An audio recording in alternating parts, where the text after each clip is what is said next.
আলাইকুম। আমরা অষ্টম শ্রেণীর শিক্ষার্থী। আমরা আমাদের অষ্টম শ্রেণীর অনুশীলন বইয়ের আমাদের ল্যাবরেটরি শিখন অভিজ্ঞতার অষ্টাদশ এবং ঊনবিংশ সেশনের পরীক্ষণটি করব। সেজন্য আমাদের প্রয়োজন ভিনেগার, ডিটারজেন্ট সাবান, লেবুর রস, চুনের পানি, লবণ।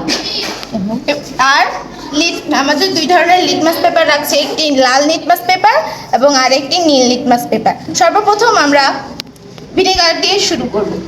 ভিনেগারে নীল লিটমাস পেপার ডুবানোর ফলে লিটমাস পেপারটি লাল হয়ে গেছে, কারণ ভিনেগার একটি অ্যাসিড। আবার ডিটারজেন্ট সাবানে লাল লিটমাস পেপারটি ডুবানোর ফলে লিটমাস পেপারটি নীল হয়ে গেছে, কারণ এটি একটি ক্ষার। আবার লেবুর রসে নীল লিটমাস পেপার ডুবানোর ফলে এটি লাল রং ধারণ করেছে, কারণ লেবুর রসও একটি অ্যাসিড, যা আমরা সাইট্রিক অ্যাসিড নামে পরিচিত। এখন আমরা লবণ পানিতে ডুবাবো। এখানে লবণের পানিতে ডুবানোর ফলে এটির কোনো পরিবর্তন নেই।